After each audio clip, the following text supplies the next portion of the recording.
The social virtues in Judaism.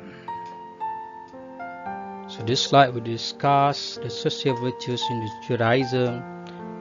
What is the teaching of Judaism on society, social virtues, goodness in society.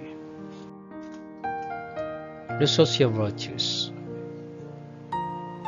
From Jewish perspective, the social virtues begin with righteousness, which bears the meaning in Hebrew of charity. So righteousness here refers also to charity. To be righteous is to love God, and that love is best expressed through act of charity or philanthropy. And the mark of righteousness is to desire God, and the righteousness always directs the hearts to God. The righteous shall flourish like the palm of tree, he shall grow like a cedar in Lebanon. So important keywords here is righteousness and charity. That virtues begin with righteousness, which also means charity, and to be righteous is to love God, and it's best expressed through the act of charity, philanthropy.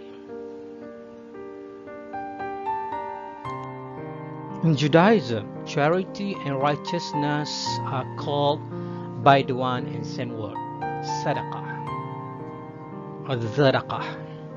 Sadaqah. Charity and righteous deeds outweigh. It is more important. They outweigh all other commandments in the Torah.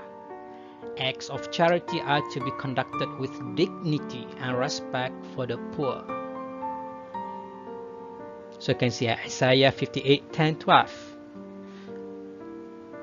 God responds to acts of charity. Every act of charity and mercy the Israelites do in this world brings about peace and great reconciliation between Israel and their Father in heaven. So reconciliation is very important concept in Judaism. It is the mark of virtue. The virtue refers to acts that bring about reconciliation between man and God. And charity is one of the virtues that can bring back good reconciliation between Israel and their God. But what God really admires is act of selflessness. God really admires acts of selflessness. And the highest virtue of all, so far as the Torah is concerned, is the act that God cannot coerce, but very much yearns for. That act of love that transcends the self.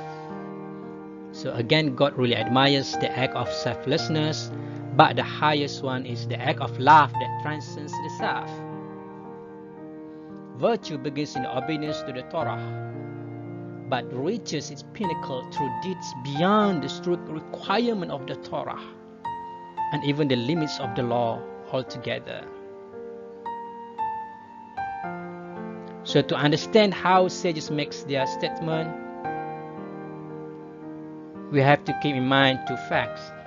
First, they believe that God hears and answers prayers, and that if God answers prayers, it is mark of heaven's favorable recognition of the one who says it, as who pray. Second, sages believe that Torah study defined the highest ideal that a man could attain, and they maintain that God wanted them to live a life of Torah study. So this is the basic belief. But there are stories where they discover people who could pray with effect in ways that they, the sages themselves, could not. And they further discovered that some people won heaven's favor not by a lifelong devotion to divine service, but by doing a single remarkable action. So the sages themselves are going to tell us stories about how one enormous deed outweighed a life of story study. So there are a story about a poor man who asks for charity, who has a pure heart. And lastly, he said that you are worthy of praying and having your prayers answered. The term zahud can be compared as barakah from Islamic perspective. So zahud stands for the merit source of divine favor. Normally it is a language that is used by beggar to donor. You will gain merit by an act of philanthropy through me.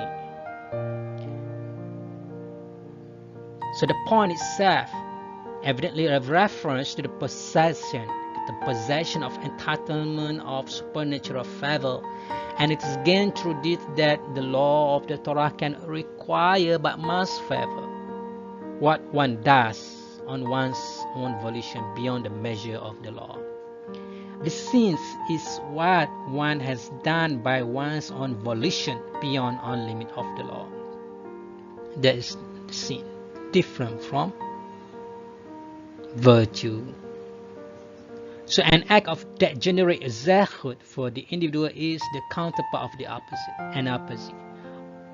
What one does by one's own volition, that also is beyond all requirements of the law. So the act that generates zahud, that can bring zahud or barakah from a Jewish perspective, refers to what one does by one's own volition. If what one does freely, intentionally, that is also beyond all requirement of the law. That is beyond the requirement of the law. That is, they do that more than what is required. They do that out of their own willingness, without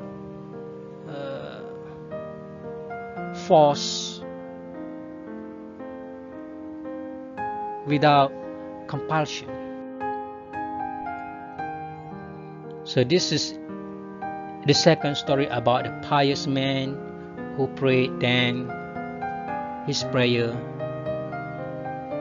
was answered easily.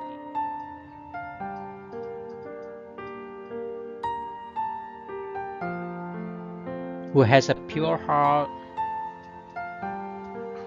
high knowledge, humble, and devoted.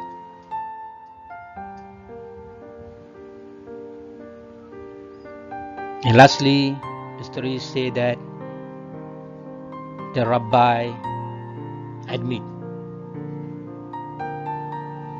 why his prayer was answered easily by God, because he deserved that.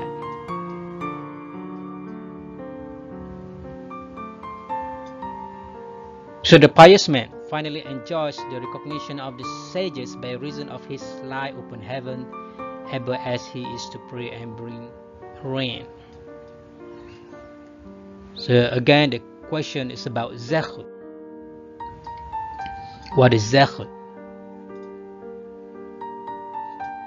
The answers, it refers to the acts of punctiliousness of a moral order that is concentrating on his work, avoiding an act of dissimulation, integrity in the disposition of a borrowed object, his wife's concern not to attract other men, and her equal concern to make herself attractive to her husband. So this refers to the story of that pious man. And none of these stories refer explicitly to zahud. All of them tell us about what it means to enjoy not on entitlement by inheritance, but alien accomplished by one's own supererogatory acts of restraint. So zehut, the word zehut, okay, comparable to barakah, stands for the merit source of divine favor. What sort of relationship does zehut as the opposite of sins then posit? It is not one of coercion, not by force, not by compulsion. For heaven cannot force us to do those types of deeds that yield zehut. And that story after story suggests is the denomination of a deed that generates zehut refers to doing what we ought to do but do not have to do. So zehut refers to acts that we are doing what we ought to do but we do not have to do. Therefore, zehut pertains or relate to the deeds or action of supererogatory that is optional in character. So acts of pure disinterest against heaven's deepest interest.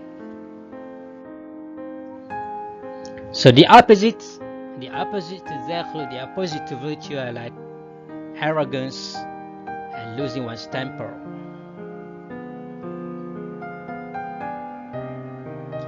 Whoever loses his temper, even the presence of God is not important to him, say Rabbah Bab Al-Huna. And there are many other quotations here.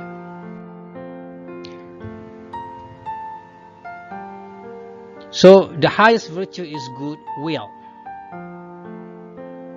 And the worst vice is ill will. So it refers back to the will of human being. Good will is considered as the highest virtue and ill will is considered as the worst vice. And there are stories about this, about Rabbi Eliezer, Joshua, Yosef, and so on.